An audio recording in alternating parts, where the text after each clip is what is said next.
Hey guys, welcome back to my Lifeyt. Today on the show, we're going to show you mounting the pedals and the rear brake. The rear brake's a little bit different than the front one, so I'm going to show you that, but also going to show you the machine work that we got done. This is a tapered shaft off the generator, and we ended up machining it down to go and weld inside of here because our shaft on our engine doesn't come out far enough to line up to this sprocket, so we had to make it a little longer, and this tapered shaft worked out really nice. We also got our one spot sprocket narrowed down about 1/4 inch so that our chains would fit on here correctly. So I'm going to go ahead and start putting this on, and stay tuned, and we'll show you the pedals and the rear brake.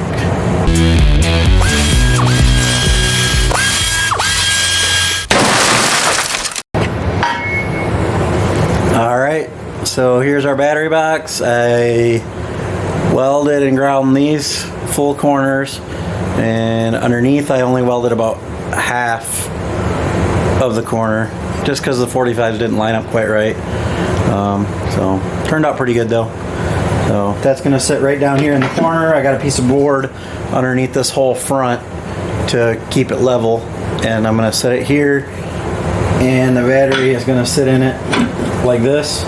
Tucks in there pretty nicely, and be a good spot for it. So I'm gonna do that and move on to the next thing. Alright, so we went out to our scrap pile for our next bit of parts for Goliath. I am stealing the kickstand off this bike, and I'm gonna steal the pedals off here. I'm not gonna steal just the pedals. I'm actually gonna cut the bar off, and then I'll show you how I'm gonna mount those onto the Goliath. They're actually going to be a fold-up pedal like a lot of your mini bikes have. So I'm going to go ahead and cut those off and get this kickstand off, and then we'll show you what we're doing.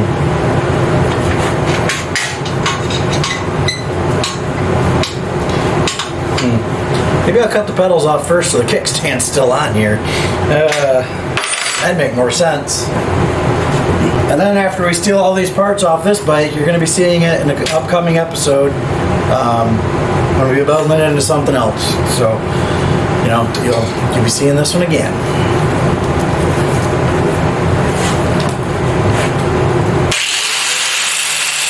So here's my ideas for my pedals. I already got one of them built. It's a flip down system. The back corner of this is ground off, and this flips pretty easily like that. So I'll make one of these, but then I'm going to weld this to the face of that. I probably should have just made this longer and then threaded it, but I know bicycle pedals, one's left hand thread and one is right hand thread, so I'm going to go ahead and just I'm going to grind the back of this pedal off so it's flush, and then cut this off and weld it onto there. These aren't the best pedals, but I know that I can buy new ones and then just replace them, and so that gives me some customization too. I can go ahead and buy like different color or aluminum or, you know, special pedals, something that I really like to kind of set off the bike, and then they turn and twist back and forth a little bit, so maybe that'll give it a little bit of stability, and I'll like them. So I'll go ahead and work on that. Like I said, I'm just going to cut them off here, and then I'm going to grind this flush, and then TIG weld around that. I'll clean it up and TIG weld it. So here's my fold-away pedal set up. Weld it all the way around. I'll let it fold away this way, and then it folds up this way, and then spins this way. Alright. Put on to getting these pedals mounted. My fold-away bicycle pedals. So I got a 2x4 underneath, or a 2x6, and a cement block underneath to get flat across. And I've been jumping on and off this thing, trying to figure out where the pedals need to be. My leg is basically going to be right here beside this guard, but in front of this guard. I would have liked my legs to be back there so I could stand up on it a little better, but it's super wide. So I'm going to go with them right here in the front, and then on this other side I'm just going to measure, because I do have a little bit more room on this side, but my leg actually hits up here at the top of the motor. So same thing. I just got to put it in the same spot, which this has been the most comfortable spot that I've found. So I'm gonna go with that. So here's our finished pedal. The bolt's not tight in it, but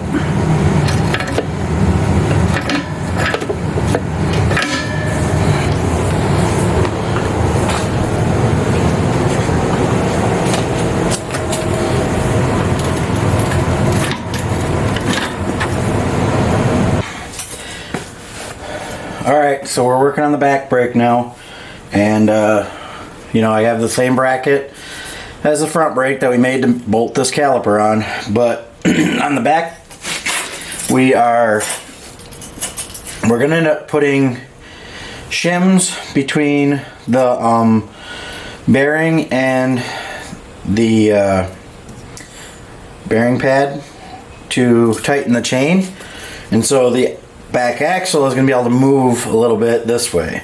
So what I want to do on this one is I have plenty of room to, I'm going to move it in a little bit, and then I'm going to put another piece of flat bar with slots in it. I'm going to drill holes in this one and tap them, and then I'm going to put another piece of flat bar here with slots in it, so that if this has to move back, I can be able to adjust the caliper to stay on the brake rotor in the correct position. So basically I'll just make slots so it slides back and forth like this. That way when I tighten the chain back, I can slide the brake caliper back. Okay, so you're looking at the back rotor. This is the arm coming in. So that's the bracket I made up. I don't have it over top of the brake caliper over top of the rotor right now. I wanted to show you, see how much. So I get about 3/4 of an inch to an inch of adjustment on this, and as I shim this out to tighten the chain on the other side, I'm going to shim both things. I'll be able to adjust this to fit over top of this rotor as it moves back. I just have some Phillips heads in here right now because I couldn't find any, or I didn't have any other bolts, but those will get switched to probably an Allen head just to match the rest of everything. But it gives you an idea of what kind of bracket you can build and how it all came together. Like I said, you just loosen those up, and I got a single slot to move back and forth. Pretty simple, effective, you know, and I'll, you know, grind it. I already ground some of the corners off and whatnot. Get her welded on here. I'm going to put it back over top of the rotor, and then clamp it, tighten everything up so that I know that it's straight. What I'll end up doing is pulling the brake too, so that it's clamped in line with the rotor, and that way I know that it's straight. And then I'm going to go ahead and weld this on. So.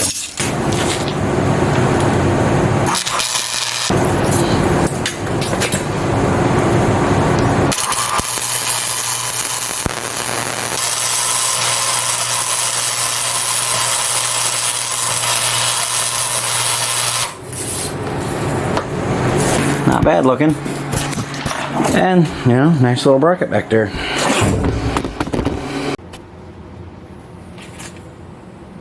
Well, I think that's it for this week, guys, but I wanted to point out that on this rear swing arm, this past week what I did is I felt like this was too long back here, so I ended up taking 2.5 inches out of our swing arm back here, and in doing that I changed the spring positioning, and I had to change a few things. So I ended up cutting all this brackets out. I made a new bracket down here, refabricated this whole section back here. Looks a lot nicer, a lot cleaner. It shortened this up so the bike doesn't look so long in the back. I rolled it outside and I didn't really like it, so I wanted to shorten this, but then it kind of, one thing led into another. But anyways, so what I did underneath the seat here is I got a piece of square tube now with it's like a Reese receiver. And so later on what I can do is I can make a rear rack maybe so that I can carry stuff back here, and so I can take longer trips and just be able to have everything I need. I also got the chains on. I got the cover cut to miss this chain. I was reading that I could use the rubber mounts under these bigger motors, and honestly I'm not liking it. I might have to make some solid mounts for that, but it's getting really close, guys. Few little things left and I'll be able to ride this thing, and then we'll have a little bit of finish up work and whatnot, but it's getting real close, guys. So hit that subscribe button if you like what's going on, and we'll see you in the next one.